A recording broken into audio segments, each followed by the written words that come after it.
Bien, estamos listos, hermano. Vamos a arrancar un servicio más aquí desde su iglesia cristiana Efesios 4:23. Estamos saludando desde Cartago, Costa Rica.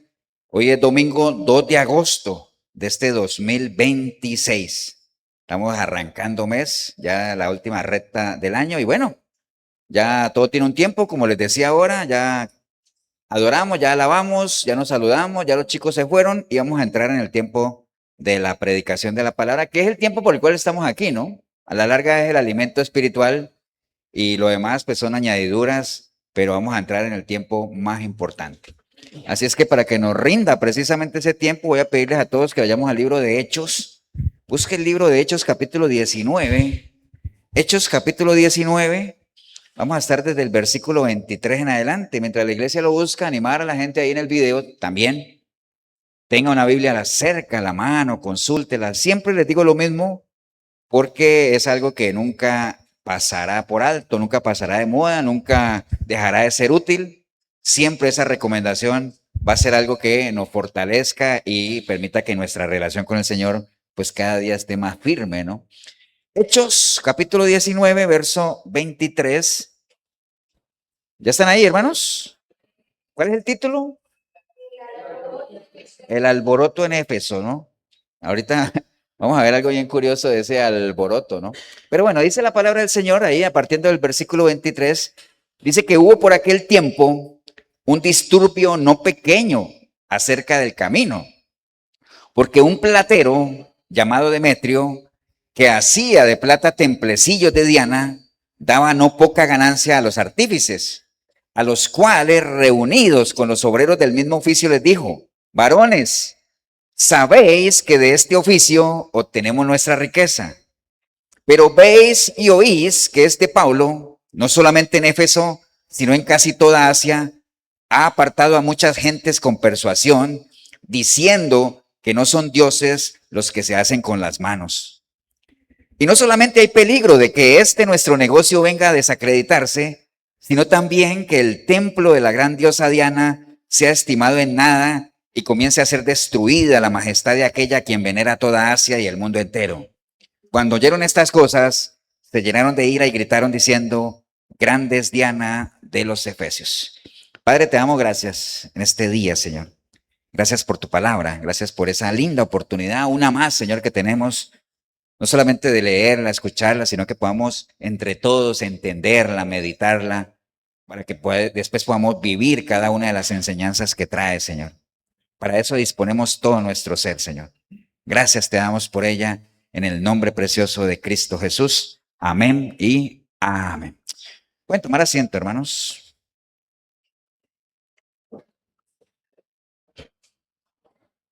Bien, les estaba contando ahora que hoy es domingo 2 de agosto.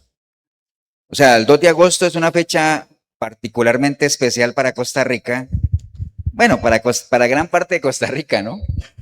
Porque, bueno, se celebra la fiesta o se celebra, digamos, el Día de la Virgen de los Ángeles, que es la patrona de Costa Rica, que precisamente la Basílica de Cartago, que pues está Cartago, obviamente, pues es donde está la que la gente en Costa Rica conoce como la Negrita, ¿no?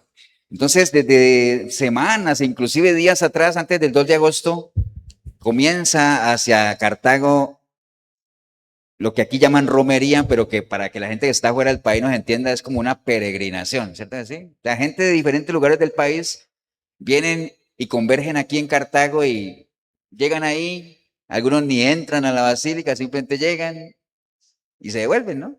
Ya, ¿no? Entonces eso es común todos los años, ¿no? Yo creo que desde que yo estoy al frente de la iglesia de Efesios 4:23 de Cartago, creo que es primera vez que nos cae un domingo 2 de agosto. Creo que es primera vez. Yo no recuerdo que haya habido un domingo 2 de agosto que nos haya tocado culto. De hecho, hay algunas personas que decían: pastor, este domingo no voy a ir a la iglesia porque va a estar terrible el asunto en Cartago. No, tal vez el asunto fue ayer, ¿no? El primero de agosto. Pero hoy está calmado el asunto, ¿no? Pero bueno, el caso es que estamos en plena romería, todavía se ve gente circulando, hay gente caminando. Algunos en Costa Rica, que es un país mayoritariamente católico, dicen que ese es el mayor evento, la mayor demostración de fe que hay a nivel nacional, ¿no? Ahora, diría uno, ¿realmente es un acto de fe, sí o no? Sí, claro que es un acto de fe, ¿no? Porque acuérdese que la fe es creer en algo y si ellos creen en eso, como en algún momento nosotros, los que venimos de allá, creímos, pues eso es un acto de fe, ¿cierto que sí? Ahora, ¿será una fe verdadera, una fe correcta? Pues eso es lo que ya habría que discutir. De hecho, la fe o el tema de la fe es uno de los pilares de nuestro caminar cristiano, ¿no? El otro, ¿cuál podría ser? La fe y la... No, no tanto, porque las obras van ligadas a la fe, pero hay dos pilares que yo les he hablado muchas veces, que hay dos pilares en nuestro caminar cristiano que tristemente están contaminados por la religiosidad. Uno es la fe y la otra es la oración, ¿no? La oración. Ambos son claves, pero ambos están contaminados, ¿no? La gente no maneja el concepto de la fe, ¿no? Que no vamos a hablar hoy de la fe porque la fe es toda una doctrina eh, que, por cierto, cada uno debería manejarla, ¿no? Así, el concepto de la fe, ¿no? Pero bueno, quedémonos nada más con que todo ser humano tiene fe, todos creen en algo, hasta los ateos tienen fe, ¿no? Porque los ateos ¿en qué creen? En que no hay Dios. Eso es lo que ellos creen, pero cada uno tiene su fe, ¿no?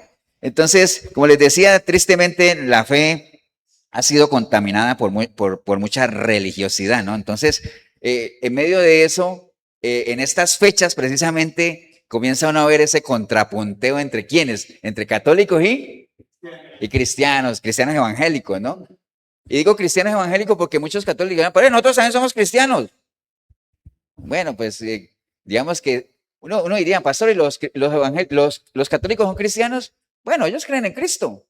Entonces uno podría catalogarlos ahí. Pero recuerde lo que nos comentaba el pastor Tibor hace 8 días de que uno cuando le entrega su vida al Señor, uno es hijo de Dios, pero uno llega a ser realmente cristiano cuando ¿qué? Cuando tiene su mente llena de los pensamientos de Cristo, ¿cierto? Sí, eso ya lo manejamos, ¿no? Entonces, en estas fechas comienza a haber ese contrapunteo, ¿no? De entre católicos y cristianos ahí, de que eso que ustedes están haciendo no está bien y que yo no sé qué.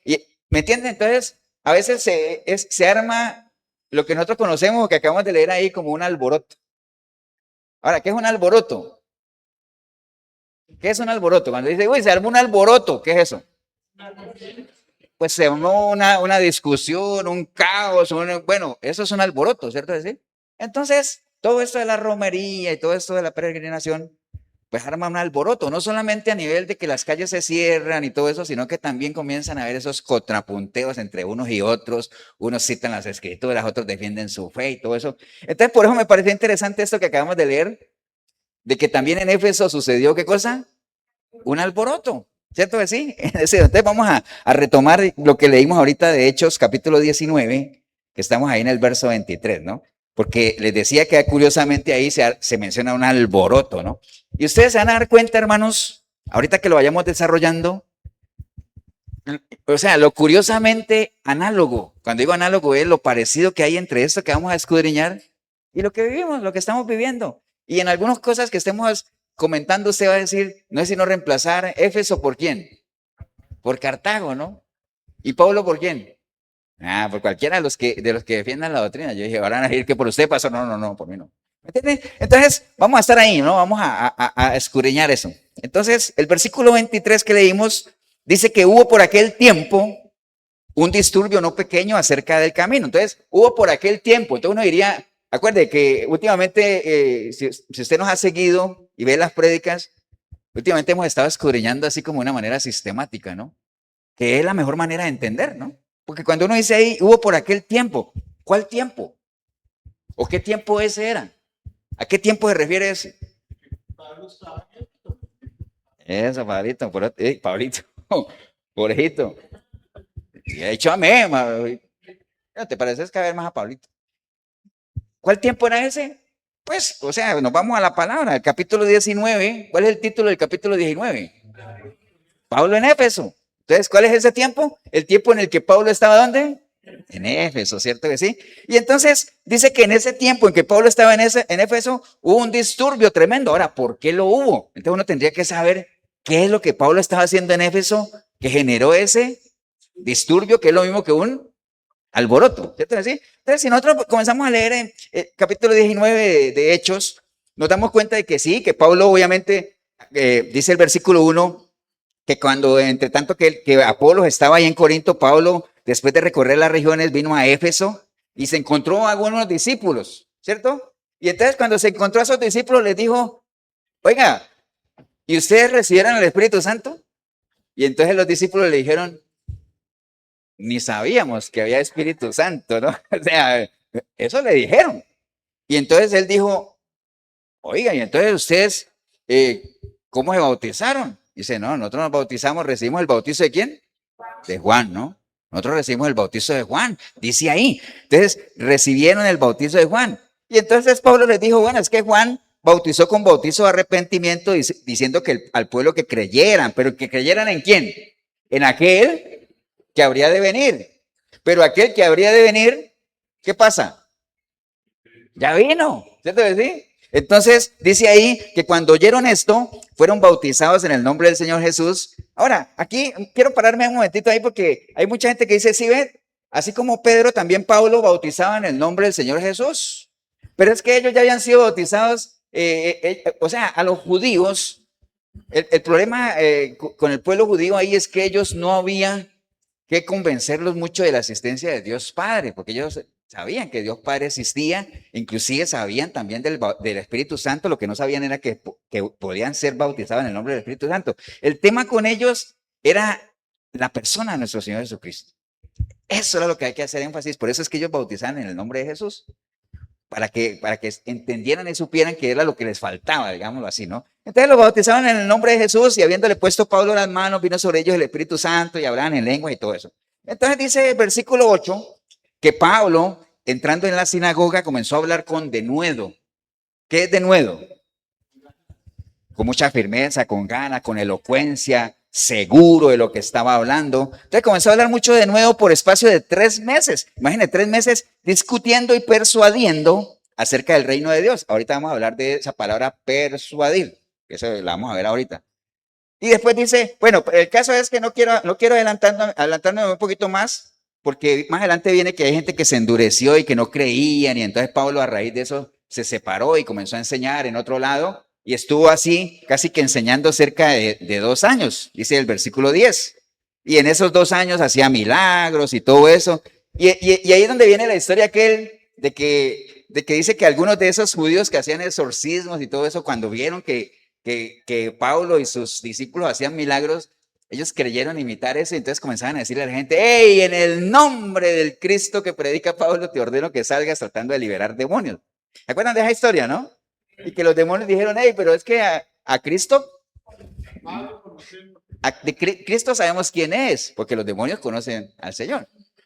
Pablo lo conocemos, pero es que a usted no lo conocemos. Entonces, la enseñanza de ese pasaje o esa historia es que realmente los demonios saben quién es quién también. Recuerden que hay 3, ¿no? Dios, los demonios y uno mismo, ¿no? Uno no puede pretender hacer cosas en el nombre de Dios cuando uno no tiene el respaldo de Dios. Eso hay que tenerlo bien claro, ¿no? Amén, hermanos. Entonces, obviamente viene esa historia y todo eso, y Pablo seguía enseñando. Pero bueno, el caso es que ya entendemos el versículo 1. Hubo por aquel tiempo, ¿cuál tiempo? En el que Pablo estaba en Éfeso. Se armó un disturbio. ¿Por qué? Porque Pablo estaba enseñando, ¿qué cosa? Sobre Cristo, el Evangelio de Cristo, lo que Pablo enseñaba, ¿no? Porque mire que el versículo 1 dice, hubo por aquel tiempo un disturbio no pequeño. Cuando dice no pequeño, es lo mismo que decir que grande, ¿cierto? Decir que la Biblia a veces dirán, pastor, ¿y por qué la Biblia se complica tanto? No pequeño, porque diga grande. Es como cuando dice, es que a él le dieron 40 azotes menos 1. ¿Por qué no dice 39? Pero todo tiene, nada es casualidad. ¿Ustedes saben por qué dice 40 azotes menos 1 en vez de decir 39? ¿Por qué? Porque no se podía dar más de 39. Sí, porque había una ley que prohibía pasarse de 39, entonces mejor decir 40 menos 1. No se podía pasar, era de 40. Bueno, algo por ahí anda. Sí, porque 40 menos 1 es 39. Entonces, bueno, ese era el límite, mejor dicho. El caso es que la Biblia habla de eso. Entonces dice que el disturbio fue un disturbio no pequeño, es decir, grande, ¿no? Cuando dice no pequeño, porque un alboroto o un disturbio, pues, cuando uno dice que es grande es porque la discusión es acalorada o porque los que participan en la discusión son, ¿qué cosa? Muchas personas. Entonces, creo que vamos por ese lado de que había muchas personas ahí Y la discusión era acerca del camino. ¿Qué quiere decir que la discusión sea acerca del camino? Que el pleito era ¿con quién? Con los cristianos, ¿no? Porque ¿a quiénes les llamaban los del camino? A los cristianos. Entonces, ¿el pleito con quién era? Con los cristianos. Vamos haciendo el paralelo de lo que está pasando ahora. El pleito de la gran mayoría de la gente católica es con los del camino. O sea, ¿con quiénes? Con los cristianos. ¿Por qué? Porque los cristianos generalmente están diciendo, hey, eso no es bíblico, eso no está respaldado, que es lo que Pablo estaba enseñando. ¿Dónde? En las sinagogas. Pero a pesar de que él estuvo enseñando, acuerden que siempre muchos son los llamados, pocos los escogidos, el remanente que realmente acepta la verdad de Dios y acepta lo que está escrito, pues es un remanente relativamente pequeño, ¿cierto que sí? Es pequeño, por eso se armó tremendo alboroto, ¿cierto que sí? Y entonces la disputa era con los cristianos. Ahora, ¿por qué estaban tan preocupados de esta gente que dice la palabra que eran plateros? ¿Qué era un platero? Pues no es lo mismo que un platero de hoy, ¿no? Porque hoy en día dice, es que ese pastor es un platero. Hoy en día, ¿qué quiere decir? Pues que le gusta ¿qué cosa? La plata, que todo es la plata. Pero en ese entonces, ¿qué era un platero? Pues una persona cuyo oficio era hacer cosas ¿de qué? De plata, ¿cierto? Entonces, ellos, esos plateros y todo, ¿y cuál era el trabajo de ellos? Ellos de la plata hacían templecillos de Diana, o sea, hacían como, eso es como que aquí alguien hiciera de plata, como, digamos, unas réplicas diminutas de qué? De la basílica, cosas de esa, o de la Virgen, ¿cierto? ¿Sí? Entonces ellos, ¿por qué estaban preocupados?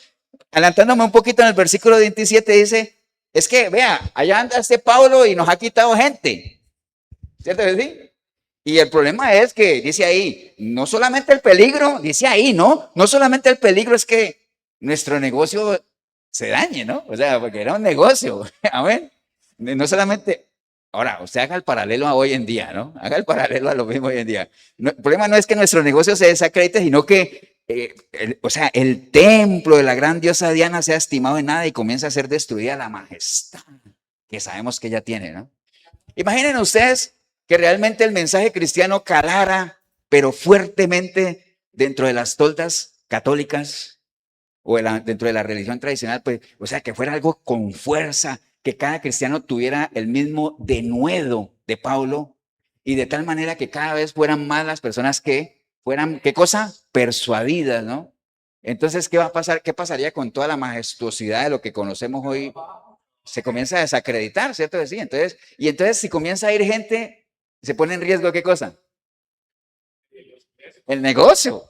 Dice ahí, ¿no? Ahí dice el negocio. Pero bueno, ahí vamos. Amén. Vamos siguiendo la historia, ¿cierto? Sí. Entonces, Pablo dice que, y la queja de ellos es que Pablo, dice exactamente el versículo 26, pero veis y oís que este Pablo, no solamente en Éfeso, sino en toda Asia, ha apartado a muchas gentes con persuasión. Pablo lo que usaba, ¿qué era? La persuasión, ¿no? ¿Qué es la persuasión? Les voy a dar la definición para que ustedes la tengan ahí clara. ¿Qué es la persuasión? Persuasión es el acto de convencer a alguien mediante razones, argumentos o palabras, buscando influir en su manera de pensar o actuar sin recurrir a la fuerza. Eso es persuadir. Porque cuando uno, digamos, cuando uno convence a alguien sin usar la fuerza, es persuadir, ¿cierto? ¿Sí? Pero cuando uno convence a alguien usando la fuerza, ¿eso cómo se llama? Someter. Someter, ¿no? O sea, si yo cojo a alguien y lo obligo a la fuerza, lo estoy sometiendo, ¿no? Entonces, las cosas de Dios nunca han sido por sometimiento. Amén. Siempre han sido ¿por qué? Por persuasión. Porque la batalla que Pablo le decía a Timoteo que estamos librando es una batalla de ¿qué? De la fe, ¿no? De conceptos, de ideas, de creencias. Y uno la gana o la pierde no por la fuerza, sino por medio de la persuasión. ¿Cierto? Sí, porque así como nosotros podemos persuadir a los que están fuera del reino de Dios, créame que el reino de las tinieblas también trabaja de esa manera. Persuade, ¿no? No por la fuerza, sino por medio de atraer a la gente con lo que el mundo ofrece, que ya nosotros lo hemos hablado varias veces. Amén, hermanos. Entonces, ¿de qué era lo que Pablo los persuadía a ellos? Pues ahí dice, ¿no? Los está apartando por persuasión, diciendo Pablo que no son dioses los que se hacen con las manos. O sea, nos está, como dirían ellos popularmente, ese Pablo nos está fregando, ¿eh? Está dañando el negocio, ¿no? De eso era lo que los estaba persuadiendo, ¿cierto? Decir que el mismo Pablo era lo que se refería cuando decía que el Cristo que él conoció en la carne no sirve para nada, ¿no? Que realmente él vino a saber cómo y quién era realmente el Dios vivo cuando tuvo un encuentro personal con él y él le enseñó, cogió de lo suyo él mismo personalmente y se lo dio a saber a Pablo, ¿no? Por eso él comenzó a estimar todo lo que él había conocido como ¿qué? Como basura, ¿cierto que sí? Entonces, de eso era lo que persuadía. Ahora, ¿dónde los persuadía? Inicialmente leímos ahora que en la sinagoga él iba y con cierto denuedo, cierta pasión, los convencía precisamente presentándoles, ¿qué cosa? El Evangelio de Cristo. ¿Durante cuánto tiempo lo hizo? Por 3 meses primeramente, después continuó por 2 años, pero dice el versículo 9, que a pesar de todo el tiempo que Pablo dedicó enseñando, dice que endureciéndose algunos y no creyendo, porque siempre hay gente que tiene su corazón endurecido, ¿no? O su conciencia, ¿qué cosa? Cauterizada, ¿no? Entonces, hay muchos que no creen realmente, por más que usted les enseñe, les diga, no creen. Entonces, comenzaron a maldecir a los del camino, es decir, a los cristianos, y entonces por eso fue que Pablo se fue para salió de la sinagoga y se fue para una escuela de uno llamado Tirano, dice ahí, ¿no? Es lo que, estamos leyendo lo que dice ahí, ¿no? Entonces, estos no creyentes, hermanos, pues no es que a una multitud Pablo les habló y todos se convirtieron y los que no creían era un poquito, no, era al revés. Los que creen siempre son un poquito y los no creyentes son bastantes, ¿no?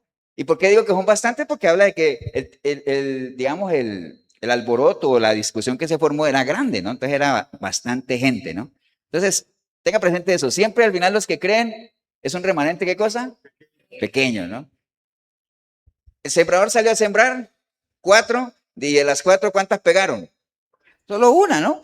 Entonces siempre va a ser la cantidad menor. Siempre es más lo que se va a perder. Amén. Estamos claros ahí, ¿no?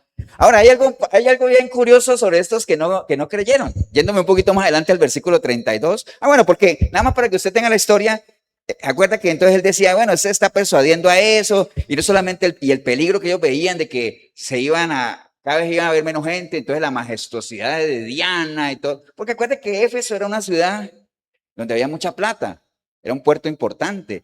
Ellos tenían ese templo de Artemisa y Diana, bueno, eso era todo un despliegue de idolatría. Entonces ellos se enojaron, como se enojaría cualquier líder religioso de Cartago si uno comienza a cuestionarle todo lo que estamos viviendo. Dice, cuando oyeron eso se llenaron de ira, ¿no? Y entonces comenzaron, por eso el alboroto se comenzó ahí y todo eso, y Pablo quería salir a confrontarlo, pero a la gente le dijo, no, mejor no salga por allá, dice la palabra ahí. Pero en el versículo 32 es bien curioso porque dice, toda la gente que estaba ahí armando el alboroto, ¿ah?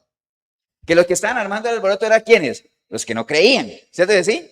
Porque eran los que se sentían ofendidos. Entonces dice el versículo 32, unos pues gritaban una cosa y otros otra, porque la concurrencia estaba confusa y los más no sabían por qué se habían reunido.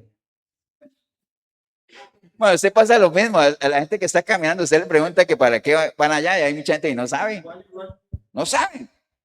¿O usted no ha visto cuando hacen esas manifestaciones para protestar allá en la casa presidencial o cuando hacen las manifestaciones para protestar contra un candidato y hay gente que les pregunta, oiga, ¿y qué es lo que a usted no le gusta de ese programa de gobierno o lo que ese candidato propone, qué es lo que a usted no le gusta? Y dice, no, yo no sé, a mí dijeron que viniera aquí, ahí, ¿eh? Y Palestina libre. Oiga, ¿y usted qué conoce de Palestina? Y dice, yo no sé, pero Palestina libre. ¿Me entienden? Hay gente que no sabe, no conocen. O apoyan a alguien y dice, ¿qué es lo que a usted le gusta de ese que usted está apoyando? No, yo no sé. La gente no sabe. Al mejor estilo de Simón de Cirene, ¿se acuerdan? Que Simón de Cirene, todo el mundo dice, ay, qué lindo Simón de Cirene que se ofreció a ayudarle a llevar la cruz al Señor. ¡Qué lindo! Mentira. El hombre venía del campo, dice la palabra, y cuando vio el tumulto, se asomó como cuando uno ve un montón de gente y dice, ¿qué pasará ahí? ¿Qué están regalando? ¿Qué? Y el hombre se asomó así. Y seguro sobresalió que mismo los romanos dijeron, hey, usted venga, cargue esa cruz. ¿Yo por qué? Bueno, la cargó, ¿me entiende? Porque le tocaba. Entonces hay gente que ni siquiera sabe. Toda esa gente armando un tumulto ahí y ni sabían. Dice la palabra ahí que no sabían. La ignorancia, vayamos teniendo esa palabra ahí, la ignorancia, ¿no? Hay gente que dice que la ignorancia es atrevida, ¿cierto? Decir, la ignorancia es atrevida. Pero bueno, ahí vamos. Amén, hermanos. Vamos bien ahí. Entonces, obviamente, ¿qué era lo que Pablo persuadía? O sea, cuando dice que Pablo con denuedo los persuadía, ¿qué era? Él más adelante se lo cuenta en el versículo, en el capítulo 26, más adelante ahí en Hechos, en el capítulo 26, cuando él está, acuérdate que Pablo en todas esas correrías que él tenía, él apeló al César, ¿te acuerdas? Ah, ¿Te acuerdas por qué Pablo apeló al César? porque estaba preso y que no querían llevar a Roma, era. Que no querían matar. Sí, pero ¿por qué él dijo, hey, yo apelo al César? Lleven ante el César. ¿Por qué? Porque él era romano. Recuerden, ¿no? Que a él lo estaban golpeando y entonces la gente no sabía que él era romano y a él lo estaban golpeando y entonces Pablo dice, oiga, ustedes no saben que es prohibido golpear a un romano. ¿Cómo, usted es romano? Ay, perdón, disculpe, puede ir. Y yo, no, yo apelo al César aquí, hágame el favor, apelo al César. Entonces él lo llevan para Roma, ¿cierto que sí? Y en esas cosas, ¿se acuerda que él se presentó delante de Félix y Drusila y delante de un rey Agripa? Acuérdense que delante de Agripa hubo una frase célebre de Agripa que quedó ahí grabada, que hemos hecho como 1350 prédicas de eso. De Agripa, ¿qué le dijo Agripa a Pablo? Por poco me persuade de ser cristiano, ¿no? Pero bueno, el caso es que Pablo le está hablando a Agripa, porque les quería contar qué es lo que Pablo le hablaba a la gente allá en Éfeso, que los persuadía y que muchos le creían y entonces se salían y dejaban ya de creer en Diana y todo eso. Entonces dice ahí, en el versículo 26, capítulo 26, versículo 19, donde dice que Pablo obedece a la visión. Dice, por lo cual, oh rey Agripa, está hablando Pablo con Agripa, no fui rebelde a la visión celestial, sino que anuncié primeramente a los que están en Damasco y Jerusalén, a toda tierra de Judea, a los gentiles, que se arrepintiesen y se convirtiesen a Dios haciendo obras dignas de arrepentimiento. Por causa de esto, los judíos, prendiéndome en el templo, intentaron matarme. Pero habiendo obtenido auxilio de Dios, persevero hasta el día de hoy, dando testimonio a pequeños y a grandes, no diciendo, lo que él dice ahí, no diciendo nada fuera de las cosas que los profetas y Moisés dijeron que había de suceder. Como quien dice Pablo, a mí me están persiguiendo, ¿sabe por qué? Por decir qué, la verdad, por hablar con lo que está aquí. Porque si dijera mentira, como pasa hoy en día, la gente me amaría. Pero como hablo conforme a lo que escribieron los profetas y Moisés, por eso me quieren matar. Y entonces, ¿qué era lo que yo hablaba? Dice Pablo, que el Cristo había de padecer y ser el primero de la resurrección de los muertos para anunciar luz al pueblo y a los gentiles. O sea, él está diciendo a Agripa qué es lo que él hablaba y por qué lo persiguen, que es exactamente lo mismo, por lo cual se armó el alboroto, ¿dónde? En Éfeso, ¿cierto decir? Que allá donde estamos en Éfeso. Bueno, ahí vamos, ¿no? Entonces, hermano, esa era el arma que Pablo siempre tenía, presentar a un Cristo crucificado, resucitado, y siempre antes de eso, pues él contaba su testimonio, ¿no? Entonces, vemos que ese alboroto allá en Éfeso se armó, a pesar de que Pablo ya llevaba bastante tiempo, ¿qué cosa? Hablando, ¿no? Anunciando. Porque dice la palabra ahí que, y dice que no solamente en Éfeso, sino en toda Asia, o sea que nadie podría alegar que no había escuchado realmente sobre un Cristo resucitado. Todo el mundo había escuchado, porque Pablo se había encargado de eso, de que todos escucharan, de que la palabra llegara a todo el mundo, ¿no? Entonces nadie podía alegar ignorancia. Entonces uno podría decir, pastores, si todos ya habían escuchado, ¿por qué algunos sí creyeron y la gran mayoría no? Bueno, eso siempre pasa, ¿no? Porque el mismo Proverbios 1 dice que la sabiduría, ¿qué cosa? Clama en las calles. La sabiduría está ahí. Y el día que no haya quien predique, ¿qué pasa? Las piedras van a hablar, ¿no? Pastor, y eso de las piedras van a hablar. Claro, uno cuando va para Cartago ahí en un puente dice Cristo salva, ¿no? Hay un puente predicando ahí, imagínense hasta dónde hemos llegado. Entonces, Cristo viene. Entonces, las piedras predican. Entonces, aunque todo el mundo tenga la información, hermanos, el conocimiento bíblico, el creer, nunca dejará de ser una decisión, ¿qué cosa? Personal, ¿cierto de sí? Entonces, el conocimiento está ahí y hay gente que lo tiene inclusive, pero a veces decide ignorarlo más bien. Y ahorita vamos a hablar un poquito de eso de la ignorancia, ¿no? Y ahí es donde viene exactamente lo que dice la palabra de que este pueblo, ¿qué cosa? Perece, ¿no? No, pero perece o camina cautivo, ¿por qué? Por falta de conocimiento. Ahora se dirán, pastor, pero ¿no es injusto que alguien esté cautivo y perezca porque no tiene conocimiento? Es que cuando dicen que ignoran el conocimiento o desechan el conocimiento, no es que no se les haya dado, sino que ¿qué cosa? Lo ignoraron, lo desecharon. Vea, el pueblo de Israel antes de irse cautivo a Babilonia, no pueden decir que Jeremías no les advirtió, ¿o no? Jeremías no les dijo, hey, hagan un alto, miren la senda antigua, escuchen a los profetas, escuchen a los atalayas, anden por este camino, háganlo. Y entonces la gente dijo que no, y entonces se fueron cautivos. ¿Tenían el conocimiento, sí o no? Sí, pero lo desecharon.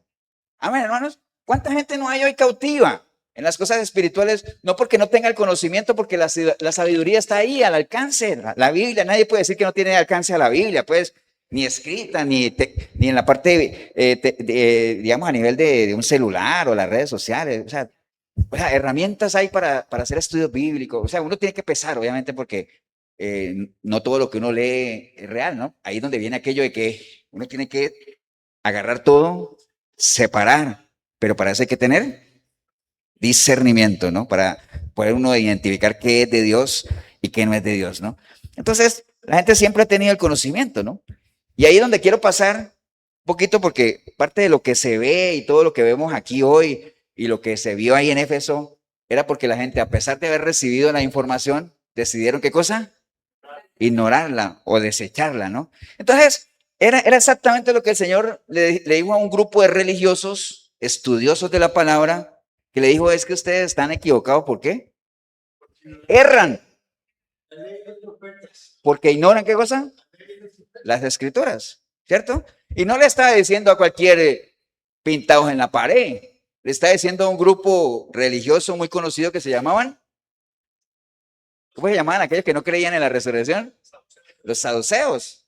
Era un grupo religioso. Lo que pasa es que ellos no creían en la resurrección y estaban cuestionando a Jesús sobre temas de resurrección. Porque así es la gente, ¿no? Yo alguna vez lo dije, ¿no?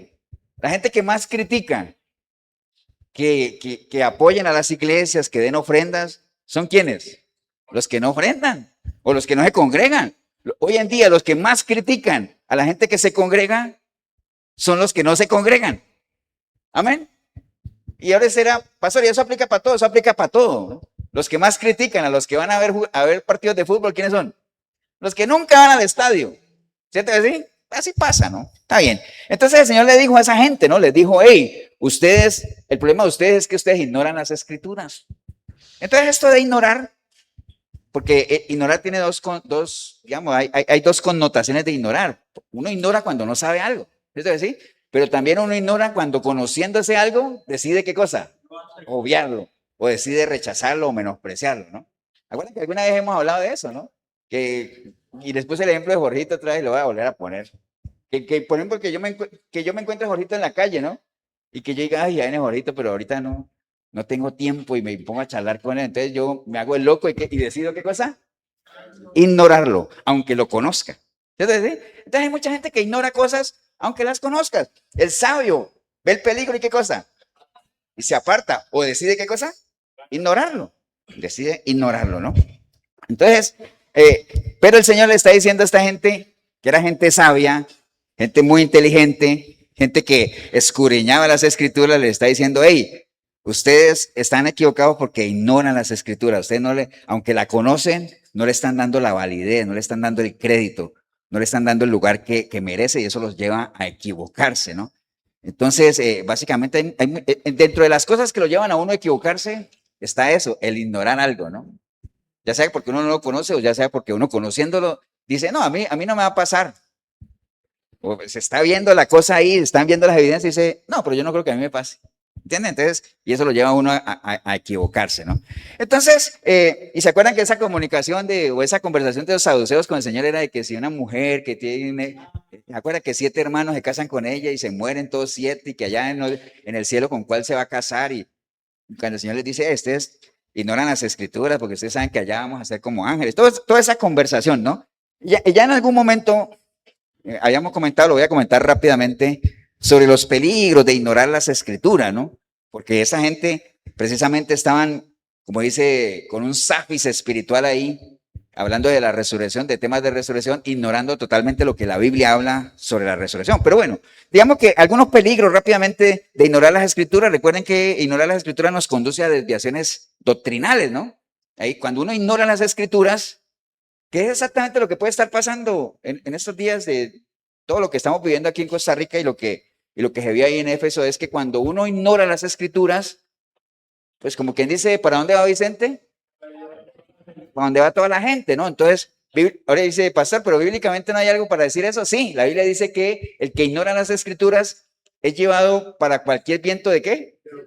Para donde lo lleve cualquier viento de doctrina, ¿no? Entonces, oye, voy para allá porque hoy están hablando allá de la prosperidad. Ah, pero es que allá están hablando de que la muerte no tocará mi casa. Ay, pero allá están hablando de que el cristiano no se enoja ni el cristiano es triste.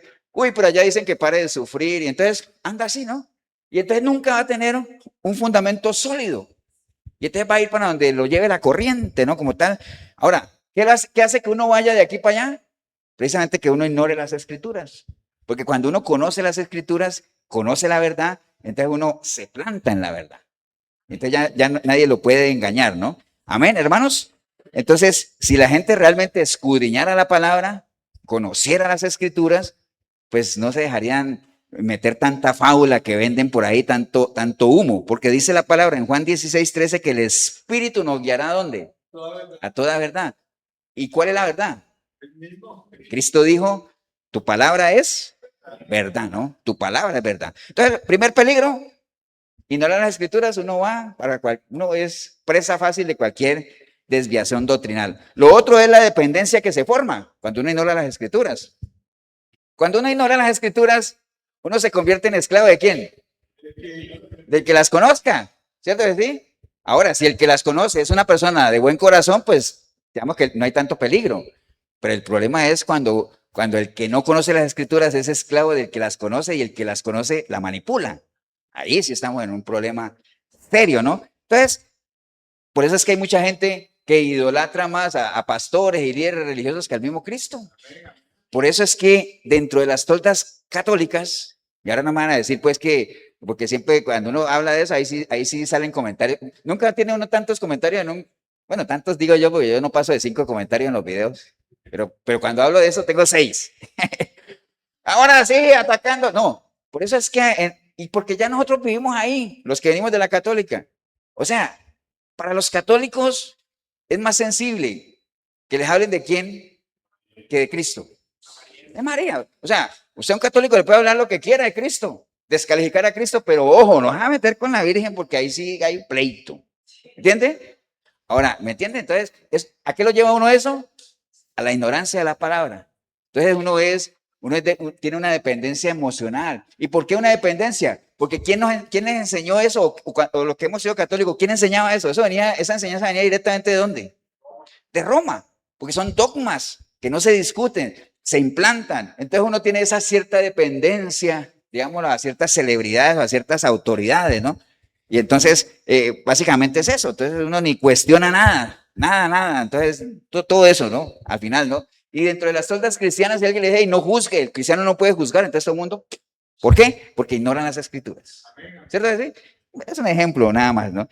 Entonces, hey, ¿usted ya le entregó su vida al Señor? Sí, pero entonces ahorita hay que hacerle todo un ritual de liberación, sanidad interior y que el pastor principal le rompa las maldiciones generacionales y todo.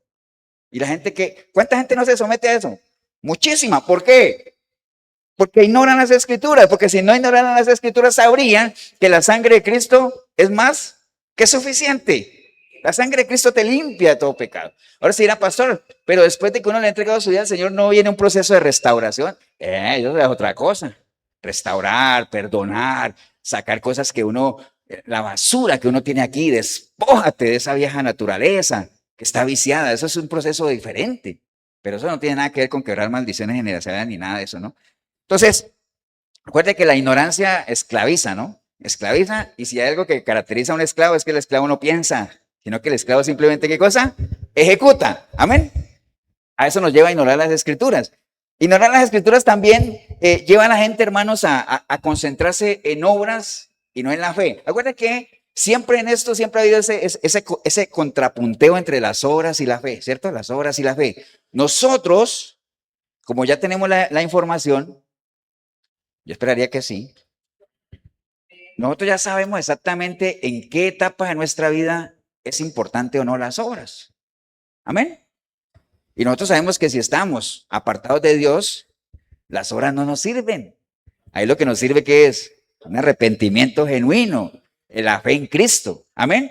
Pero también nosotros sabemos que ya, cuando hemos sido sacados de allá y estamos en un caminar cristiano, ahí sí las obras son importantes. Eso lo sabemos porque conocemos las Escrituras. Si uno no conociera las Escrituras, a uno lo que le venden acá, apartado de Dios, es haga obras que con eso usted se salva. Amén o no. Eso es lo que enseñan las religiones. Que era la pelea de Pablo con los judíos. Ey, no es por obra, es por fe. Pero a uno, ¿qué le enseñan? Usted, el que peca y reza, empata, ¿no? O como alguna vez les conté a ustedes, ya no sé cuántas veces que a mí, cuando estaba en la católica, me decían, cuando usted vea un pordiosero, ¿qué cosa? Cuando usted ve un pordiosero, ayúdele, porque ese puede ser nuestro Señor Jesucristo que ya volvió. Y yo decía, ¿será? Y entonces, ¿qué hace uno? Yo pues giraba cheques a lo loco. No, mentira, tampoco. Pues uno ayuda, ¿no? Ahora sí, pastor, y no es que esté mal ayudar. No, está bien que usted ayude, pero con conocimiento, con entendimiento. Uno puede ayudar al prójimo, pero es simplemente porque yo he recibido de Cristo algo que por gracia yo quiero darlo por gracia a alguien más, acompañado de una palabra. Pero no puedo estar ayudando pensando que ese es el Señor. Y ya conociendo las Escrituras, entiendo y sé que cuando nuestro Señor Jesucristo venga otra vez, no va a venir a llevar palo. Va a venir. Primero vino como abogado y como salvador y después va a venir como ¿qué? Como juez. ¿Cierto que sí? Eso lo sabemos. ¿Quiénes? Los que conocemos las Escrituras. Amén. Entonces, eso de las obras y la fe, bueno, es algo que uno lo tendría claro si conoce la palabra. Y lo más peligroso de ignorar las Escrituras es que lo convierte a uno en un religioso. Porque ignorar las Escrituras es ignorar a quién. Ignorar las Escrituras es ignorar a Dios mismo. Y si uno ignora a Dios mismo, pues uno no lo conoce. Entonces comienza uno a hablar. Acuérdate que ese es el concepto de la religiosidad, de hablar de un Dios que uno no conoce. Porque el ser humano, como les he repetido muchas veces también, el ser humano es adorador por naturaleza. ¿Por qué el ser humano es adorador por naturaleza? Porque somos seres espirituales. Entonces nosotros tenemos la necesidad de adorar. El problema es que si no tenemos la información correcta, vamos a adorar cualquier cosa. ¿Cierto que sí? Si somos ignorantes, pues uno comenzará a adorar cualquier cosa. Como adoran los de por allá, los que adoran hasta el sol, las vacas y una piedra, como puse ahí, alguna cosa hecha de piedra, te comienzan a adorarla. Porque lo que le pasó exactamente al pueblo de Israel cuando Moisés se fue a traer las tablas. Ellos decían, uy, porque cuando no hay autoridad del pueblo, se desenfrena, ¿cierto? Decir, bueno, pero nosotros necesitamos adorar. ¿Y Moisés qué se hizo? No, que ya viene. No, se está demorando mucho. No, necesitamos adorar algo, hagamos algo. Y entonces ahí fue donde salió el famoso becerro. Y adorar, ¿por qué? Porque esa necesidad la tenemos, hay que sacarla. Pero para eso hay que tener la información correcta para que adoremos a quién, al que verdaderamente merece la adoración. Como decía Juan Pablo al principio, al único que merece, ¿qué cosa? La honra y la gloria. Amén. Esa es una realidad. Entonces, el riesgo más importante de ignorar las Escrituras es obviamente que ignoremos a Dios y con ello se comprometa aquello por lo cual nosotros estamos luchando, que es alcanzar la vida eterna, ¿no? ¿Qué debemos hacer para no ignorar las Escrituras? Rápidamente, que alguna vez lo vimos. Primero, lo primero que hay que hacer es ¿qué? Escudriñarlas, leerlas, es lo primero. Pero después de escudriñar y leerlas, hay que entenderlas. Porque ¿qué le sirve a uno leer si no entiendo, no? Hey, pero ¿tú entiendes lo que estás leyendo? ¿No? Pero como no hay quien me explique. ¿Acuerdan? ¿A quién le pasó eso? Al etíope, ¿con quién? Con Felipe, ¿acuerdan? Y entonces dijo, pues estoy leyendo aquí. ¿Y qué estaba leyendo? Bueno, la voy a poner más difícil. ¿Qué estaba leyendo el etíope? ¿Ah? Isaías. ¿Y qué decía eso? Que es que yo estoy leyendo aquí que fue llevado como una oveja al matadero, pero yo no sé si está hablando, de quién está hablando, si de quién está hablando, ¿entiende? Y entonces Felipe le explicó y entonces le dijo, ¿ahora te quedó claro? Sí. Y entonces ahora que ya te quedó claro y que tienes el entendimiento, qué te impide bautizarte? Nada, ¿no? Ahí mismo lo bautizó. Amén. Entonces miren la importancia de qué? De no quedarse en la ignorancia, ¿no? De no quedarse en la ignorancia. Hago un paréntesis, en estos días escuchaba un noticiero ahí que hay una persona que fue sacerdote y él ahora pues da charlas, ¿no? Entonces él contaba algo que es bien, que yo creo que a todos nos ha pasado. Él decía que él estaba en un seminario y que entonces la persona estaba explicando y entonces él decía, yo no entiendo, no entendí esa parte. Y entonces cuando dice, no, hey, es que esa parte no la entendí. Y entonces el expositor muy amablemente volvió a explicar, ¿cierto? ¿Sí? Y ya después de esa segunda explicación él entendió y ya ahí se sintió tranquilo. Cuando terminó el curso, ya todo el mundo estaba ahí, vinieron varios a acercársele y le dijeron, oye, gracias por haber preguntado porque nosotros tampoco entendíamos. Y entonces él decía, bueno, ¿y por qué no preguntaron? ¿Me entiende? ¿A cuánto no nos ha pasado eso?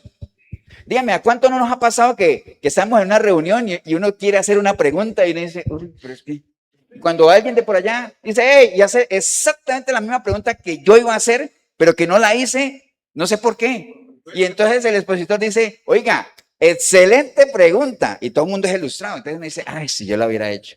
Entonces, hay gente que se guarda eso, ¿no? La ignorancia en todos los aspectos, la mayoría de los aspectos es una ignorancia, ¿qué cosa? Escogida, ¿no? O sea, y sobre todo la parte bíblica, uno decide ser ignorante como tal. Entonces, la escritura hay que leerla, hay que entenderla. Después de que uno la entiende, hay que meditar en ella, entendiendo que la meditación se refiere a de todo lo que yo entiendo de la palabra, en qué momento puedo usar ciertas cosas que tienen que ver mucho con la sabiduría, ¿no? De todo el conocimiento, ¿qué me sirve aquí? ¿Qué me sirve allá?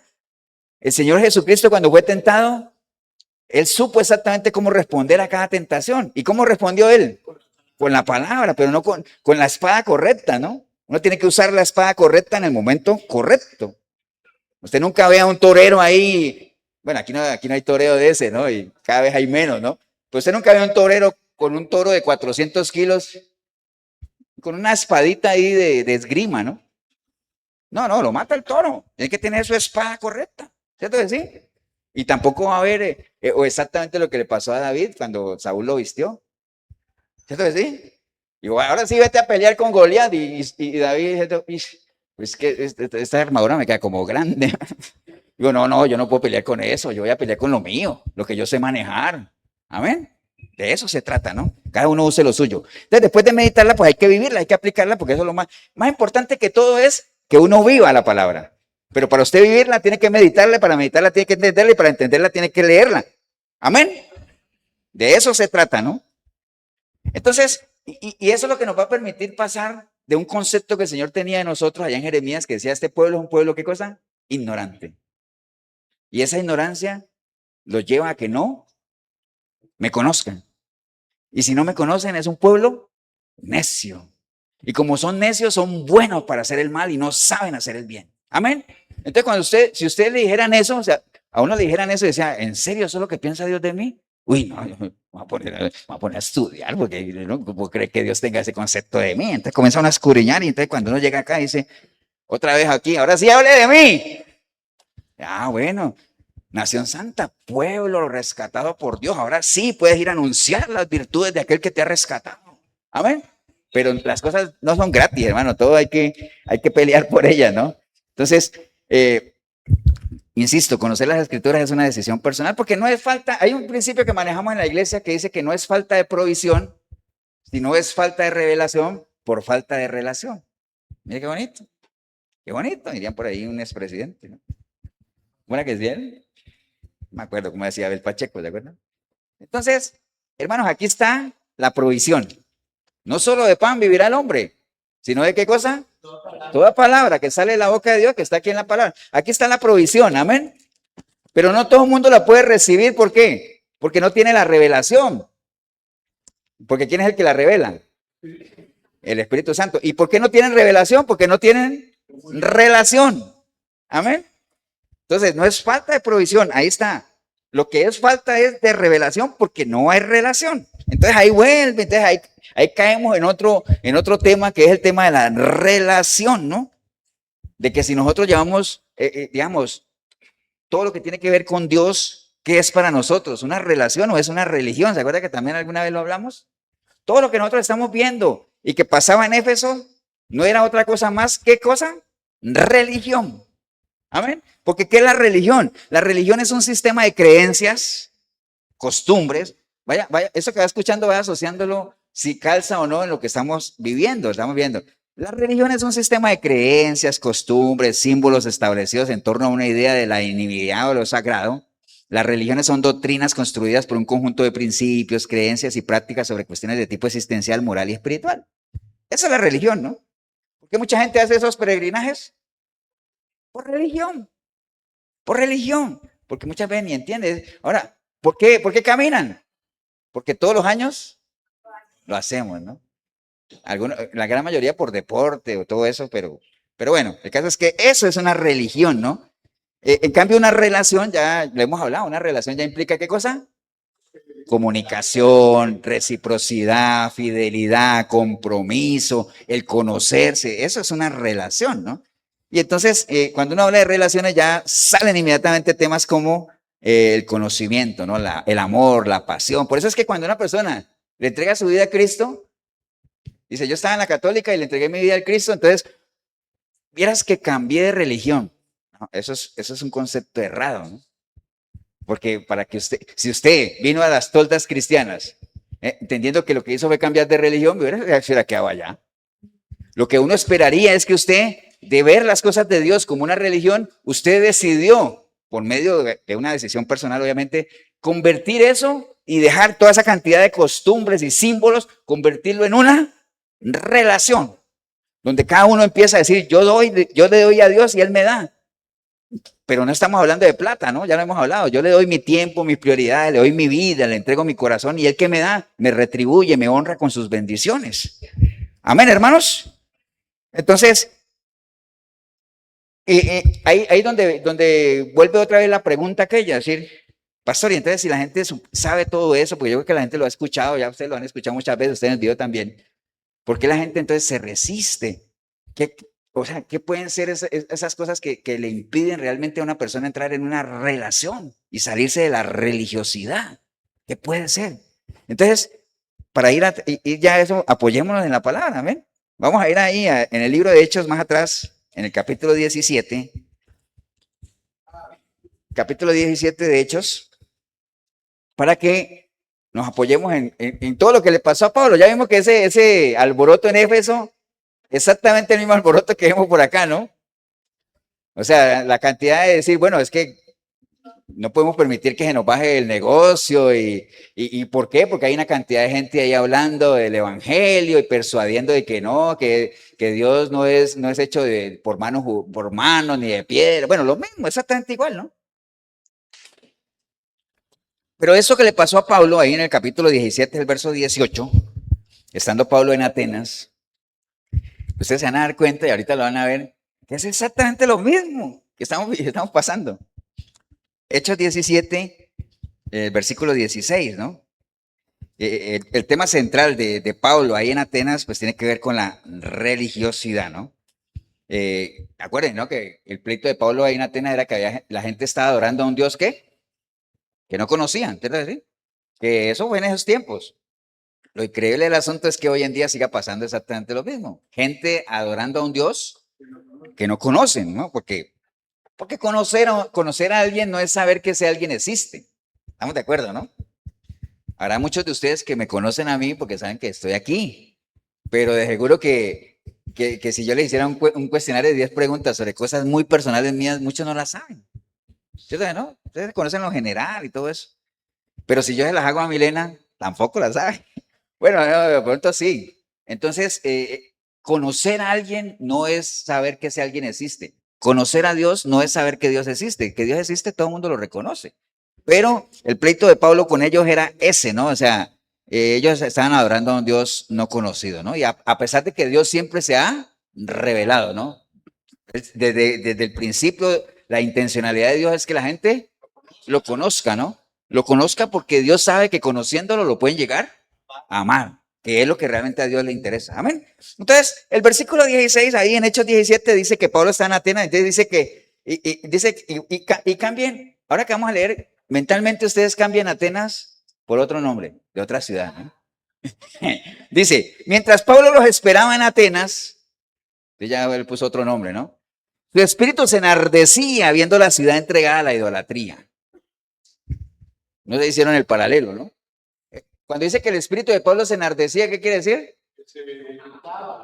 Que le dio rabia, ¿no? Es que la Biblia es muy pulida y está bien. El lenguaje literario que se usa es exquisito, ¿amén? Su espíritu se enardecía, es decir, le dio chicha. Así, en lenguaje arcaico. le dio una chicha santa, ¿no? ¿Por qué? Al ver esa cantidad de ¿qué? De idolatría, ¿no?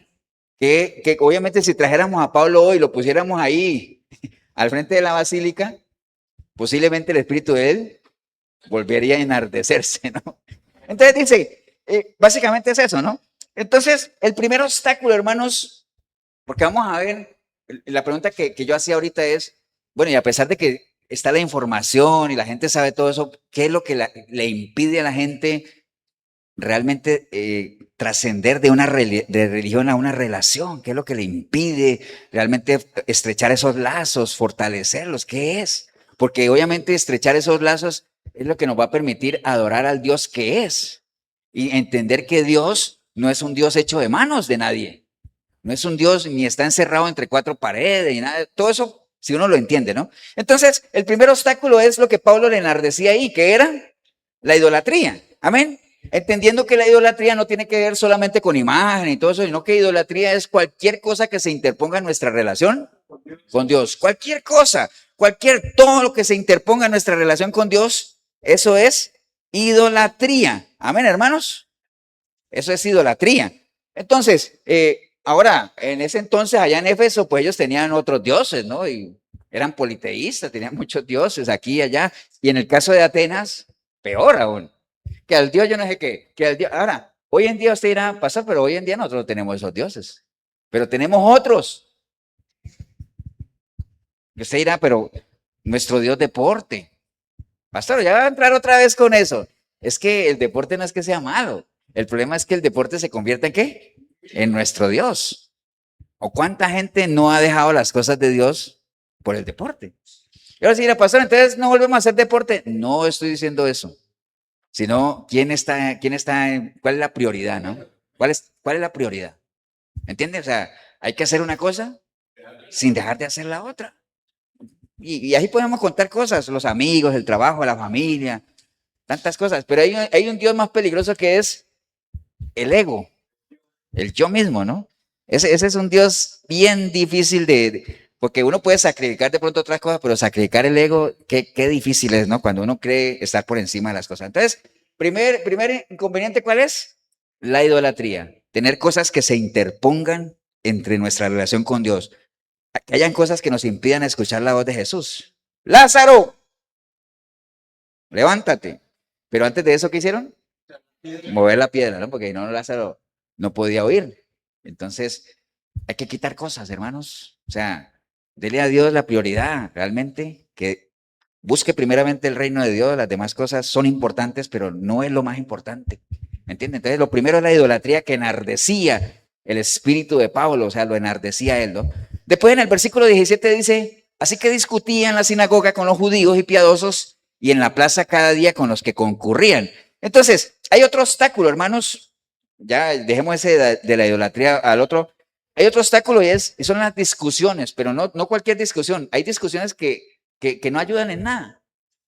La gente discute, que no, eso no aprovecha nada. Acuérdate que Pablo le decía a Timoteo, evita esas discusiones por cosas, inclusive después la Biblia habla de que uno no debería discutir no me acuerdo cómo era el nombre que se usó en ese coso, cosas que no tienen nada que ver, ¿no? O sea, costumbres o actividades que alguna gente, conceptos. Entonces, otra cosa es eso, ¿no? Pablo no había ido a Atenas propiamente a meterse en discusiones vanas y todo, ¿no? Él iba a presentar el evangelio como tal. Y entonces, tristemente, hay personas que se centran mucho en discusiones vanas y todo eso, entendiendo que a veces de la contraparte la gente discute por discutir. Ahora, si fuera una discusión para aprender, porque hay discusiones en las cuales todo el mundo aprende. Qué bueno, y al final sale una conclusión y todo bien. Pero hay discusiones que no llevan a ningún lado, para nada, ¿no? Entonces, Pablo llegó ahí y entonces comenzaron a salir una cantidad de judíos y todo eso para discutir con él y todo eso. Entonces, y usted podría decir, pastor, pero versículos atrás o ahora que estamos hablando, usted dijo que Pablo fue a la sinagoga y a tratar de persuadir a la gente con denuedo. Entonces, una cosa es que tratar de persuadir a la gente cuando uno sabe que la gente ignora. Amén. ¿Usted no le ha pasado que usted se pone, una cosa es que usted esté con alguien y usted se dé cuenta que esa persona ignora el tema y entonces usted comienza a tratar de persuadirla, a darle conceptos, a sacarla de esa ignorancia Es muy diferente a cuando usted se pone con alguien que ya tiene sus ideas ahí, y refuta, y entonces dice, no, hombre, este no va a llegar a ningún lado. ¿Me entiende? O no ha discutido usted a veces con alguien de esos que les gusta el judaísmo y que el sábado y que ya no sé qué y todas esas cosas y esa gente no se quiere salir de ahí, entonces uno para qué? No tiene sentido, ¿no? Amén. Lastimosamente hay que saber distinguir en qué momento mejor no limpiar el polvo de sus sandalias e irse porque puede ser que la persona tenga conocimiento, pero el conocimiento en sí no salva. Lo que lo puede llegar a uno a ser salvo es cuando uno entiende ese conocimiento, ¿entiende? Y por medio de ese entendimiento uno toma las decisiones que tiene que tomar. ¿Estamos claros, no, hermanos? Entonces, primero, la idolatría que enardecía a Pablo. Segundo, discusiones que no llevan a ningún lado, no tiene sentido. El versículo 18 dice, y algunos filósofos de los epicúreos y los estoicos disputaban con él y unos decían, ¿qué querrá decir este palabrero? Y otros, parece que es predicador de nuevos dioses porque les predicaba el evangelio de Jesús y de la resurrección. Entonces hay un tercer obstáculo, hermanos, y es la filosofía de algunas personas. ¿Qué es la filosofía? El amor al pensamiento, ¿no? El amor al pensamiento. Entonces hay gente que, un filósofo es una persona que se dedica a pensar, ¿no? ¿Qué trabajo? No, hay gente que piensa bien y todo eso, pero entonces después de horas de meditación, entonces un gran filósofo podría decir es, oye, después de tanto meditar y todo eso, ahora, yo solo sé que nada sé. Qué gran filósofo. Entonces, pero esa es la filosofía, ¿no? Entonces, el amor al pensamiento. Entonces, hay gente que tiene ideas arraigadas en la mente, que es su manera de pensar y es lo que aman hacer. Entonces, ahí se le arrimaron a Pablo unos que eran epicúreos y estoicos como tal, ¿no? Entonces, los epicúreos digamos, ellos eran gente filósofo, obviamente, que ellos afirmaban lo que ellos creían y que eso que ellos creían es lo que ellos amaban creer, de que la vida hay que disfrutar, en palabras más populares, que la vida hay que disfrutarla porque el muerto al hoyo y el vivo al baile, ¿no? Entonces, que no hay que estarle teniendo miedo que Dios no, disfrute la vida mientras pueda, porque en el momento en que se va a acabar, eso es lo que creían los epicúreos. ¿Me entiendes? Entonces, claro, viene Pablo a hablarles de una vida eterna y todo eso, entonces ahí mismo eso chocó con la filosofía de ellos, ¿no? Ahora sí era pastor, pero eso eran los epicúreos, ahora los de ahora. Bueno, hay gente que ama hoy en día el coquetear con las cosas del mundo. Es lo que ellos aman.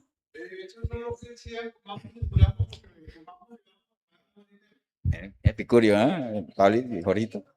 Entonces sí, es más o menos por esa línea que dice Jorgito para que quede aquí, que es comamos y bebamos porque mañana vamos a morir y ya no vamos a poder disfrutar nada, ¿no? Entonces, hay muchas personas que aman su manera de vivir, que no necesariamente es muy santa o muy en santidad, y se resisten a dejar eso, ¿no? Precisamente lo que dice Efesios 4:22 es algo que mucha gente se resiste. Despójate de tu vieja naturaleza, despójate, arranca. Hay muchas cosas que hay resistencia a arrancar todavía. ¿Por qué?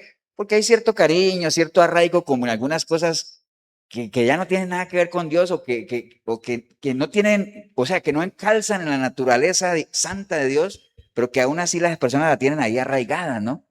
Entonces, eso impide realmente que uno pueda tener una relación firme con el Señor, ¿no? Entonces, no quieren dejar su estilo de vida, no quieren cambiar, ¿no? Por eso hay mucha gente que se va precisamente y mantiene su cristianismo, entre comillas, como una religión, porque eso no les impide o no les exige cambiar ni hacer grandes transformaciones en sus vidas, sino que simplemente con que vayan un domingo a una iglesia y cumplan con un ritual de la religión, con eso se sienten tranquilos o creen que sus conciencias están tranquilas, ¿no? Y así se les va la vida. Con el riesgo, obviamente, que cuando les llegue la muerte y tengan que presentarse ante el Señor, porque dice que la persona muere una vez y después viene el juicio, ¿no? Ahí ya es inevitable el asunto. Entonces, ese tercer obstáculo es la filosofía, ¿no? Después viene el versículo 19. Dice, y tomándole, ¿quiénes estaban tomándole a Pablo? ¿Quiénes? Todos estos filósofos que estaban discutiendo con él lo tomaron y lo llevaron al Areópago. ¿Se acuerdan lo que era un Areópago, no? Como un sitio ahí como que está en un lugar central y con graderías ahí como para que alguien exponga. ¿Cierto que sí? Te lo llevaron al Areópago diciéndole, hey, ¿podemos saber qué es esta nueva enseñanza de que hablas? ¿Cuál era la nueva enseñanza?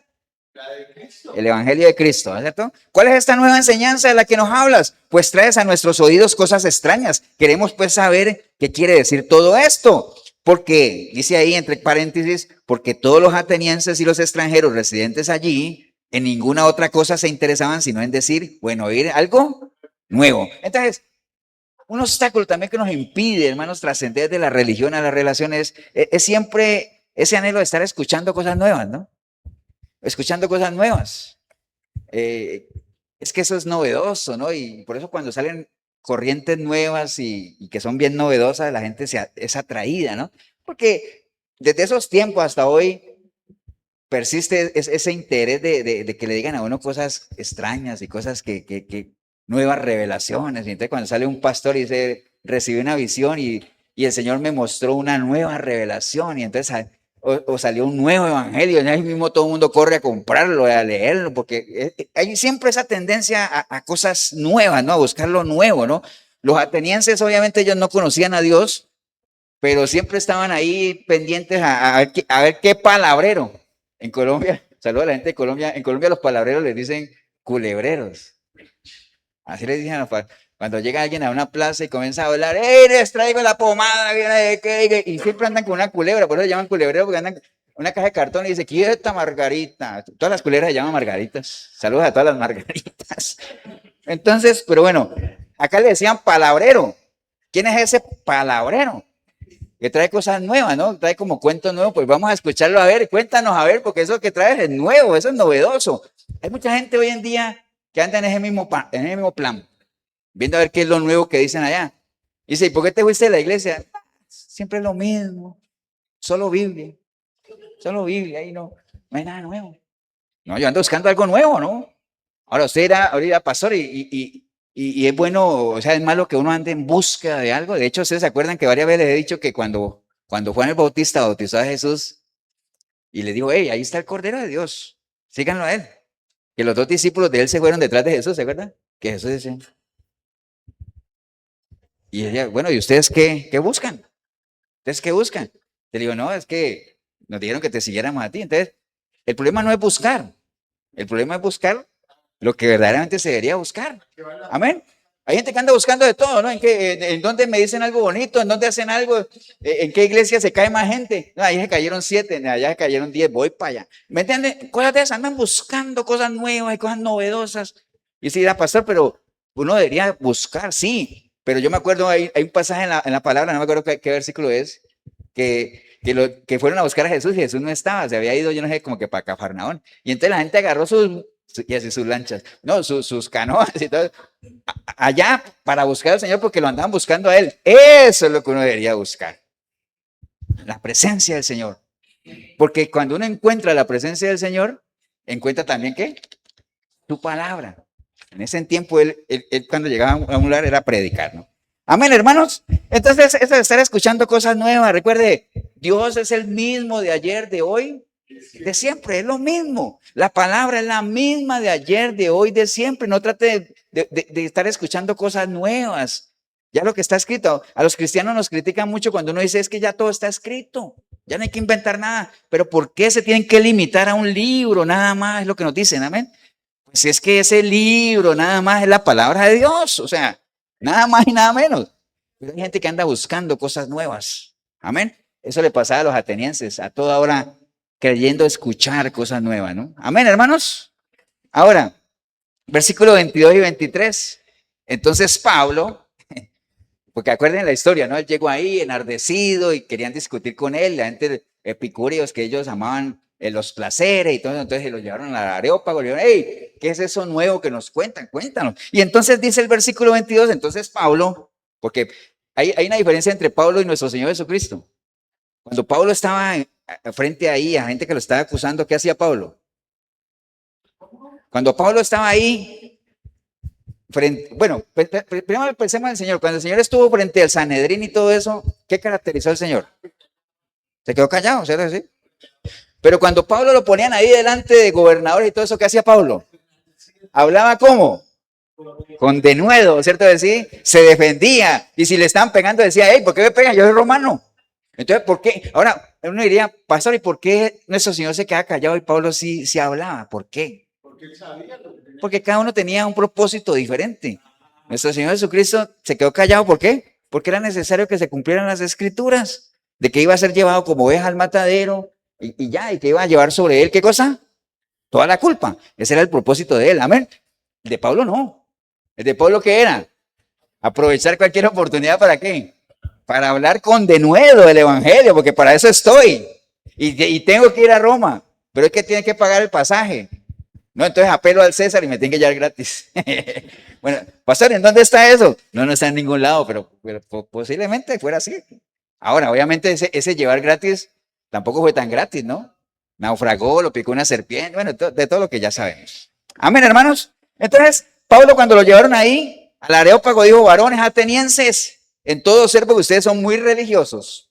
Entonces, ese es el último obstáculo, la religiosidad.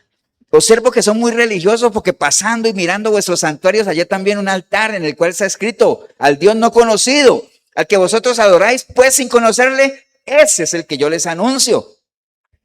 Ese es el que yo les anuncio, ¿no? Entonces, la religiosidad, hermanos, la religiosidad es un obstáculo tremendo. Recuerde, la religiosidad, ¿qué es? Hablar de un Dios que no se conoce. ¿Ocurría en Atenas? Ocurre hoy en día. Amén. ¿Qué es por qué hay tanta religiosidad aquí en estos días? Porque la gente actúa conforme a ¿qué? A sus emociones, a las costumbres, a las tradiciones, pero no con un conocimiento pleno, no con un convencimiento de por qué se hacen las cosas. Amén. Entonces hay mucha religión, hay mucha religiosidad, ¿no? Básicamente, que es exactamente lo que el Señor decía al pueblo, es que este pueblo, quien lo ve, dirán que es un pueblo muy entregado a mí, porque con su labio me proclaman. Quien lo ve, ¿no? Pero como diría, yo voy más allá, diría el Señor. Yo sé que el corazón de ellos, ¿qué cosa? Está lejos, religiosos. Amén, hermanos. La religiosidad es el principal obstáculo. O sea, decídase de conocer al Señor y sálgase de la religiosidad y usted se va a dar cuenta que va a fortalecer su relación con Él. Y para terminar esa historia de Pablo, en versículo 24 dice él: porque el Dios que hizo el mundo y todas las cosas que en él hay, siendo Señor del cielo y de la tierra, no habita, ojo, no habita en templos hechos por manos humanas. No habita ahí, ni es honrado por manos de hombres como si necesitase de algo, pues Él es quien da a todos vida y aliento y todas las cosas, hermano. Entonces, algo que hay que considerar ahí, ya viendo los obstáculos, es que entendamos de una vez por todas que Dios no necesita nada de nosotros. Nosotros somos los que necesitamos de Él, ¿no? Pastor, pero ¿cómo que Dios no necesita nada de nosotros? Entonces, ¿para qué piden ofrendas en la iglesia? Es que las ofrendas son para mantener la obra. Pero no va a creer pues que yo recojo las ofrendas un domingo y el día lunes le mando por Western Union al cielo, pues, como algunos pastores sí hablan de que esto va directo al cielo y el Señor está allá y tiene una cuenta abierta de cada uno de ustedes tiene un saldo allá. ¿No han escuchado eso o no? ¿Usted está en rojo? Mira, ahorita. ¿Me entienden? Entonces, eso enseñan. Dios no necesita nada de nadie, hermanos. Lo que se recoge en las iglesias es para los gastos de la propia iglesia, para que la obra siga, para que la palabra siga rodando, corra como tal, ¿no? Pero Dios no necesita nada de nosotros. Entonces, por eso cuando uno, hermano, créame, cuando yo le mando un mensaje a alguien de por qué no ha vuelto y por qué no viene a la iglesia, no es porque Dios esté aquí con la lista de decir: hey, esta persona no volvió. No, yo lo hago precisamente ¿por qué? Porque yo sé que la obra de Dios no se va a detener si alguno de nosotros no deja venir. Nosotros somos los que necesitamos de Dios. Eso hay que tenerlo completamente claro, hermanos. ¿Amén o no? Entonces, ese era el tema, hermanos, y ahorita para cerrar ya esta última parte que me queda, nada más, la religiosidad. Cuando uno habla de religiosidad, es imposible que se le venga a uno en mente ese grupo religioso, esos grupos religiosos que habían en la época del Señor, que se llamaban ¿cómo? Fariseos, ¿se acuerdan? Los fariseos eran muy religiosos, ¿por qué? Porque ellos eran una religión, eran tradiciones de hombres, costumbres, al pie de la letra. Pero lo que menos temían ellos era, ¿qué cosa? Relación. ¿Y cómo me doy cuenta que ellos no tenían relación? Porque el Señor los regañó a ellos. Y les dijo: hey, ustedes son muy estrictos en todo, ¿eh? Hipócritas. Cumplen pero lo más mínimo de la ley. Cuelan el mosquito. Se tragan el camello. Hipócritas. Amén. Y ustedes están dejando lo principal de la ley. 3 cosas, ¿cuáles eran? La misericordia, Misericordia, la justicia, justicia, ¿cuál? Y la fe. Misericordia, justicia y fe, hermano. Entendiendo que la justicia es ¿qué? Cuando uno hace justicia es porque uno hace ¿qué cosa? la voluntad de Dios. La voluntad de Dios. Ya puedes irte al baño. La voluntad. Claro, se devolvió el baño y todo. Justicia, hacer la voluntad de Dios. Amén. Justicia, la voluntad de Dios. Acuérdense lo que dice Romanos, dice que el evangelio de la justicia de Dios. Aquí en el evangelio de Cristo, ¿qué está? La justicia de Dios, es decir, la voluntad de Dios. El evangelio de la justicia de Dios se reveló por fe y para fe. ¿Se reveló por fe para qué? Porque escuchando la fe, que cuando uno escucha esa fe que viene por el oír, ¿para qué es? Para salvación, ¿cierto? Se revela por fe, para que nosotros, volviendo en sí, salgamos y nos arrepintamos. Por fe, se revela por fe, pero también se revela para fe. ¿En qué sentido? En que el justo, por la fe, vivirá. Amén. Se revela por fe, ¿para qué? Para que salgamos de aquí. ¿Y para fe, para qué? Para que vivamos conforme a ese conocimiento. Amén, hermanos. Entonces, la justicia es eso, la misericordia, ponerse en los zapatos de los demás. Uno es una persona misericordiosa cuando uno se pone en los zapatos de los demás. Amén, hermanos. Que era lo que no tenían los fariseos. ¿Eh? Los fariseos no tenían misericordia con nadie. A ellos les interesaba era cumplir la ley, nada más. Por eso cuando sanaban a un ciego, ellos decían, no, hombre, no estaba ciego. Eso es lo que decían, ¿cierto? ¿Sí? En vez de alegrarse por el ciego, ¿no? Y la fe, obviamente, que es el fruto del conocimiento, ¿no? Y entonces él les dice a ellos lo que les dije ahorita. Hey, no es que sea malo cumplir la ley. No es que sea malo conocer la palabra. No es que sea malo congregarse. No es que sea malo leer la Biblia. No es, todo eso está bien. Pero tienen que hacer lo otro también. Justicia, misericordia, fe. Tienen que vivir lo que están leyendo. Hay mucha gente que se queda solamente ahí. La letra mata. No se quede solo ahí. Trascienda de lo legal a qué? A lo vital. Viva. El Espíritu es el que vivifica. Amén, hermanos. Y ahora, ¿por qué les digo eso? Porque uno puede aparentar ser muy religioso. ¿Ah? Pues precisamente esa es la magia de la apariencia. Que uno puede engañar a la gente. Yo puedo aparentar lo que sea, ¿no? Alguien que venga aquí de visita, me ve aquí predicando y dirá, wow, ese pastor parece cristiano. ¿No? Parece. Pero nunca lo va a saber si realmente no llega a conocerme, a cómo vivo yo. Y todo ese asunto, ¿no? Entonces uno puede aparentar. En redes sociales, vea, hay mucha gente que aparenta ser religioso, ¿no? Publica cosas, da consejos, corrige y todo eso. Pero habría que ver ya al interior de esa persona si realmente vive todo lo que recomienda. Y no haya el mejor estilo de los fariseos, ¿no? Entonces, eso es bien importante, ¿no? ¿Qué espera Dios de nosotros? Miqueas dice bien, que es muy parecido a lo que el Señor regañó a los fariseos. Les dijo, hey, hombre, el Señor te ha declarado lo que es bueno. ¿Qué cosa? Que hagas justicia, que ames misericordia y que te humilles delante de Dios. Entonces, el Señor lo que le está diciendo a los fariseos es, concéntrense en lo que es verdaderamente importante, ¿no? La vivencia de la palabra, la relación, no solo el conocimiento, que es importante, pero el conocimiento solo no hace nada. Concéntrense en lo que es verdaderamente importante y que uno pueda decir, después de que ese conocimiento lo ha llevado a la vivencia, que uno pueda decir, wow, no soy yo el que vive, es Cristo el que vive en mí. Amén, hermanos.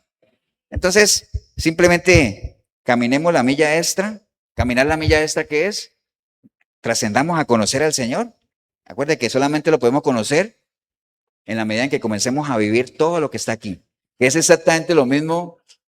Por ejemplo, yo les he dicho muchas veces a ustedes que a mí me preguntan, pastor, ¿usted desde cuándo es pastor?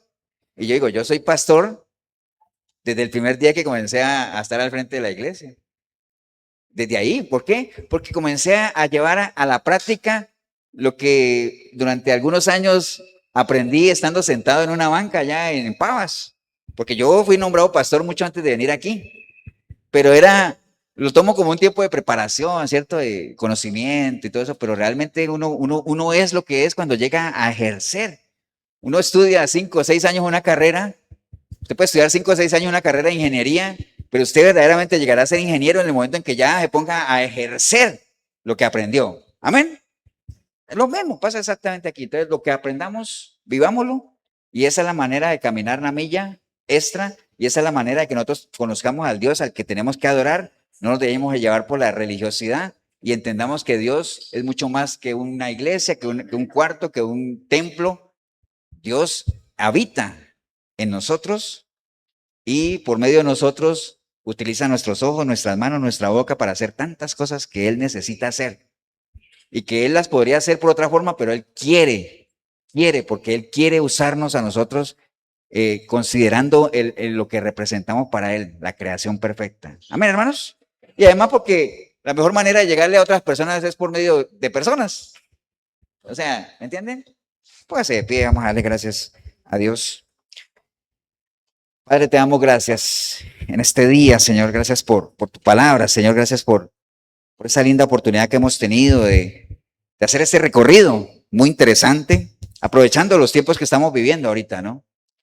Aprovechando lo que le inquietaba a Pablo, lo que le enardecía a él, la importancia de uno salirse de la religión y trascender a una relación y poder conocerte más a ti, Señor, y que por medio de ese conocimiento vamos a descubrir lo que realmente, uno nunca llegará a descubrir lo que realmente uno es o lo que uno realmente es capaz de hacer si uno primero no entra en esa relación con el Señor y por medio de ese conocimiento saber cuáles son nuestras fortalezas, cuáles son nuestras debilidades, qué es realmente lo que alimenta nuestro intelecto, nuestra vida entera como tal, ¿no? Gracias por tu palabra, Señor, gracias por todo. Si hubiera alguna persona hoy aquí en este lugar o ahí en el video que usted entendió hoy lo entendió usted que, pues sí, o sea, sabe que Dios existe y todo eso, pero ha vivido una vida, digamos, sumergido en la religión, ¿no? Puras tradiciones, costumbres, cumplir un ritual, y que hoy has entendido que realmente la relación con Dios va mucho más allá de eso, ¿no? Pero implica esfuerzo, implica compromiso, implica entrar en un conocimiento pleno de lo que Él es y por medio de ese conocimiento poder tomar las decisiones correctas. Eso lo entendió usted hoy, ¿no? Hoy lo entendió. Si es el caso suyo, ahí donde está, dígale, Señor Jesús, en este día escuché tu palabra, Señor, y hoy me ha quedado claro eso, de que la única manera de caminar conforme a tu justicia, a tu voluntad, es que yo conozca cuál es esa justicia y esa voluntad. Y la única manera de conocer esa justicia es conocerte a ti, Señor, porque tú eres la verdad, Señor. Y también entendí eso, Señor, de que eso requiere de mí una decisión firme, una decisión sólida, Señor, de entrar en esa relación contigo. Por eso hoy, arrepentido, arrepentida como nunca antes, yo clamo a ti, Señor, para que tu preciosa sangre me limpie de todo pecado y tu Santo Espíritu pueda venir a mí y hacer de mí una nueva criatura, Señor, y que a partir de hoy yo pueda buscarte a través de tu palabra, Señor. Yo sé que si te busco te voy a encontrar y cuando te encuentre te voy a conocer y cuando te conozca te voy a amar. Y cuando empiece a amarte, empezaré a hacer por ti cosas que nunca pensé que haría por alguien al que amo, Señor. Y en medio de ese hacer cosas, de servirte, voy a hacer para ti lo que tú anhelas de mí, un adorador en espíritu y en verdad, Señor. Gracias te doy por esta linda oportunidad, Señor. Bendigo el momento que decidí venir a este lugar o ver este video, porque vine o lo vi o lo empecé a ver sin ti, pero ahorita te recibo como mi único y suficiente Salvador. Te doy gracias en el nombre precioso de Cristo Jesús. Amén y amén. Damos un aplauso, hermanos.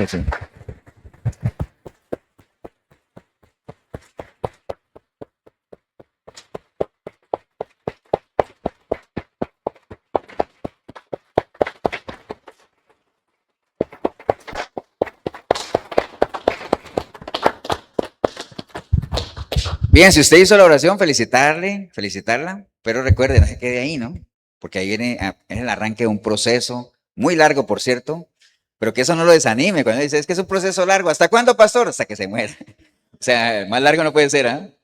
Pero es un proceso en el cual usted puede disfrutarlo tanto como pensamientos de Cristo tenga en su mente. No hay nada más aburrido, nada más difícil, nada más tedioso que tratar de vivir una vida cristiana sin ser cristiano, ¿no? Pero no hay nada más dulce como la miel, más algo que lo deleite a uno realmente es vivir una vida con los principios de Cristo, teniendo una mente de Cristo. Pero es un proceso. Entonces, si le podemos ayudar, la iglesia de Efesios 4:23, Cartago, costado norte de la ruina, Centro Comercial El Dorado. Aquí nos reunimos todos los domingos a partir de las 10 de la mañana. 8772-5957 mi número. Si en algo le podemos apoyar. Y recuerde también que hoy domingo, como todos los domingos, en la 105.9 de la FM, en Radio Urbano, ahí está el programa Sinceridad. 8 de la noche, todos los domingos, ahí estaremos con Milena. Usted se puede meter por la radio normal si está en Costa Rica, 105.9 en la FM, o puede entrar por urbano106.com, radio en vivo, y ahí se puede conectar con nosotros. Además, ahora estamos en TikTok, ¿ah? En vivo, estamos en vivo ahí en TikTok. Entonces, para que nos pueda no solamente escuchar, sino también ver en vivo. Que el Señor los bendiga, un abrazo. Nos vemos en una próxima oportunidad.